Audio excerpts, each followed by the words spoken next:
What's up, YouTube? It's the Action Figure Grader coming back to you with another market guide for recent sales of vintage Star Wars action figures, playsets, vehicles. Lots of interesting data here. We've got some early figures. We've got some cool variants to talk about, some boxed and complete vehicles, some 12-inch figures. I've even got some Star Wars droids and Last 17 figures that I want to talk about in more detail. I think in general, most of the prices were pretty reasonable. Some of them were a little higher than I expected. This I thought was actually a pretty good deal. This was down in Australia. This is a Tusken Raider with the hollow cheeks. And as you can see by the photos here, the silver paint apps on this one were pretty darn good. I mean, you know, that's one of the first things to always look for on loose, complete Tusken Raiders, that to see what kind of condition they're in. The horns on this one had some very slight paint wear, as you can see on the left horns. And the eyes as well also has some very light paint wear. But, you know, this is the hollow cheeks variant. This is always a pretty expensive, tough to find, high demand variant. And this one kind of came out on the Return of the Jedi cards.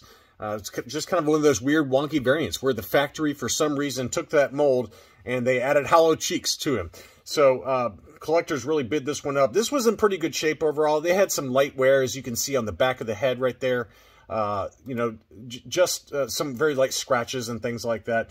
You can see some more paint wear on the back of that horn right there. This is probably like an 80 grade condition at best, but still, this one sold for 360 Australian dollars, which is about 240 US dollars.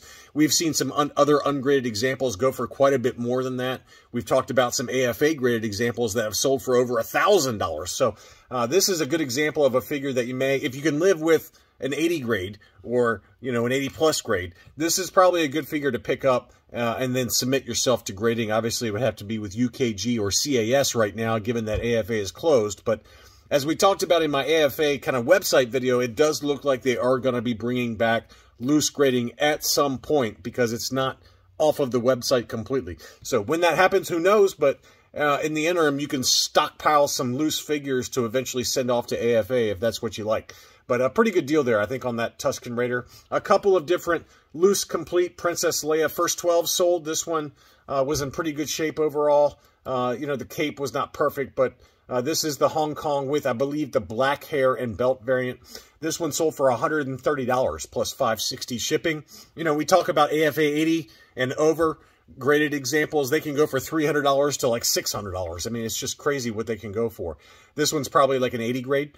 To get it for about half of what an 80 grade goes for ungraded, that's a pretty good deal. Here was another example. This one obviously had some pretty discoloration going on to the legs and arms, a little bit of pink hue to the legs versus the torso. That one sold for $115 plus $6.85 shipping.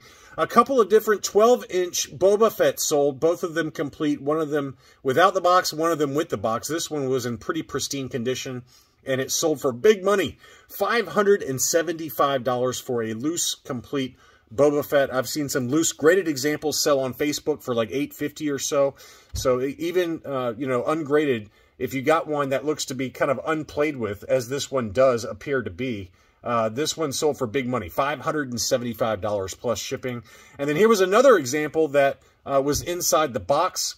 I don't think the box was complete, or the box was sealed, obviously. So this is kind of a loose, complete with the inserts, with the box, with all of the kind of accessories as well as the paperwork inside. And that one sold over in England for 675 pounds, which is $838. So two big prices on vintage, complete 12-inch Boba Fett's, one without the box, one with the box and all the inserts and paperwork. But, you know, you're talking $600 to $800 plus for that. This seller had some beautiful condition loose figures that were all kind of ESB figures for the most part. This one looked to be completely unplayed with, and a really nice AT-AT driver. That one sold for $60 plus $6 shipping. We just talked about one that was loose graded that sold for over $300. So, you know, some of these more common figures, if you keep your eyes peeled on eBay, you can oftentimes pick up loose complete figures that have not ever been touched. Remember that a lot of these figures were produced by the millions. So they're sitting out there in different collectors, you know, garages or closets, and as they sell them off, you can pick up these just gorgeous figures. I mean, this seller had this AT-AT driver that sold for $60. He had this TIE Fighter pilot that looked to be completely unplayed with. The emblems were in fantastic condition. hardly any paint wear, one little spot on the glove, and that's really it. I mean, this is easily an 85 in my opinion. I mean, look at the angles on this. You can see how clean those emblems look. It was advertised as, you know, unplayed with, and it looks every bit of unplayed with. Just really gorgeous condition. That one sold for $60 as well. And then this, look at this Stormtrooper. Look how bright white that gorgeous Stormtrooper is. I mean, that was a steal of a deal at 80 bucks plus $6 shipping, because this one surely would score an 80 plus at a minimum with AFA. I mean, that is just a gorgeous unplayed with Stormtrooper. Still bright white on the limbs as well as the torso for 80 bucks. That's a good deal. That's a really good deal given what those can go for. Next up was a Luke Skywalker Bespin. This is kind of the mustard brown hair. Maybe just the straight brown hair. Hard to see. Yeah, this looks like just the straight brown hair version. But again, another very near mint plus condition figure. This is the Hong Kong, I believe. Let's see. Yeah, this is the Hong Kong. So this is just the brown-haired Luke Bespin. That one sold in an auction for big money, $152.50. It doesn't look like the torso's really discolored hardly at all, which is a common problem for the Hong Kong brown-haired variant. So maybe just a little bit of wear to the belt.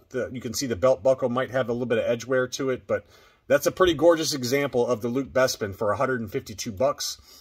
Next up was a Cloud Car Pilot, loose complete. This is another figure that is sneakily expensive, whether it's graded or ungraded, but it looks like a little bit of wear to the hand on the right hand there. I don't know what's going on there. It looks like it has some kind of discoloration going on. A couple of little spots on the chest, but pretty clean example, and it was advertised as non-repro accessories. That one sold in an auction for $86 on 17 bids.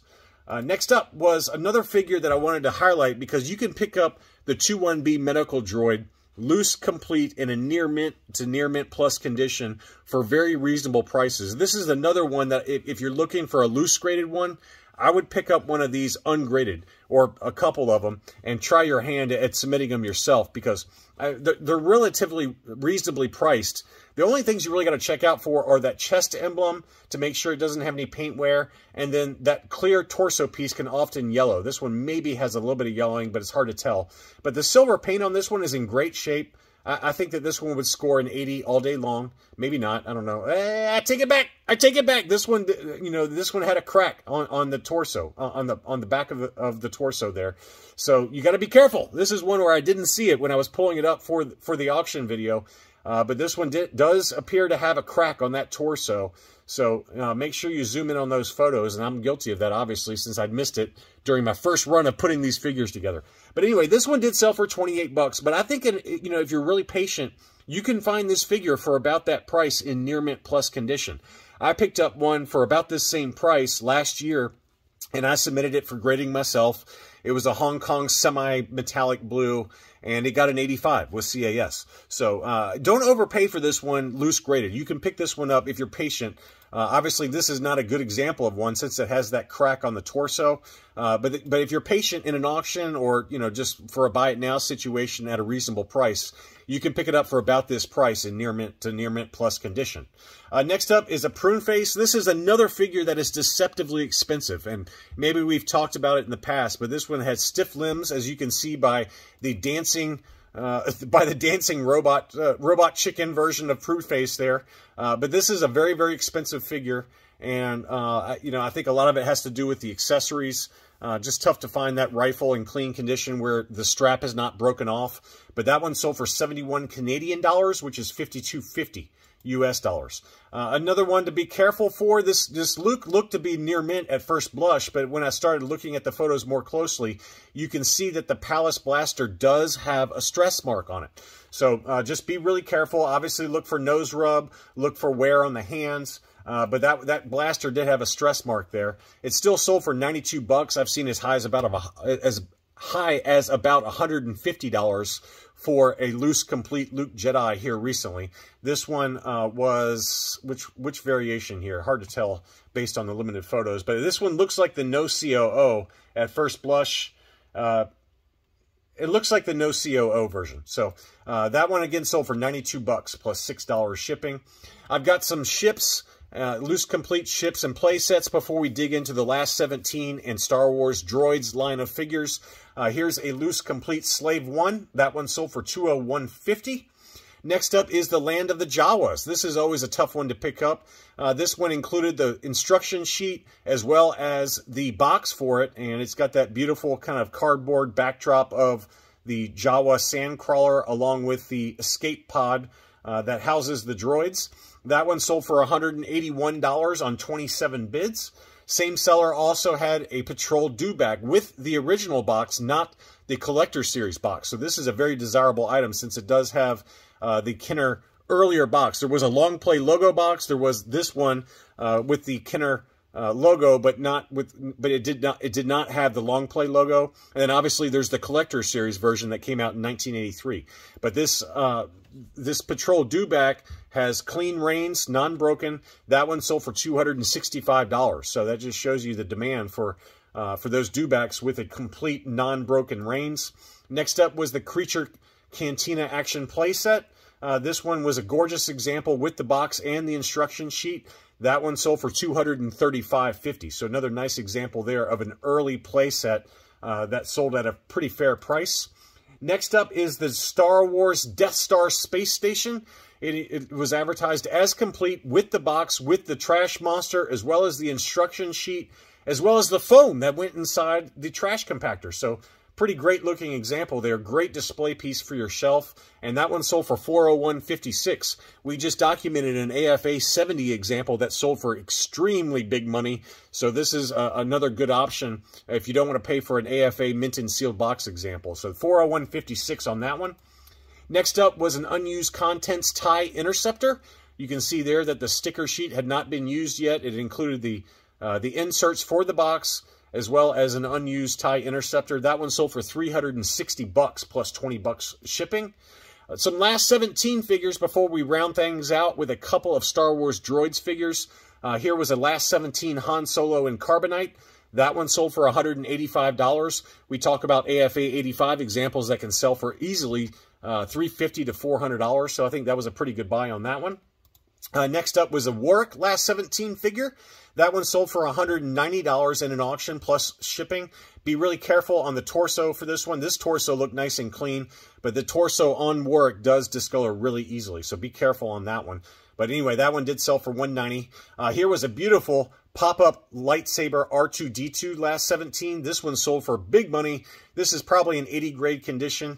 The sticker had a little bit of yellowing going on and some scuff marks, but that still sold for almost $700 free shipping.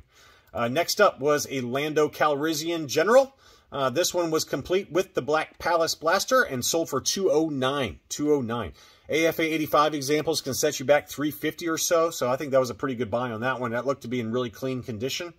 Finally, let's finish off with some Star Wars Droids cartoon figures. Kez Iban with the coin, and the figure looked to be absolutely mint. Look how beautiful that figure is. That looks card fresh, and it sold for big money, $160 plus $13 shipping. That's a gorgeous figure.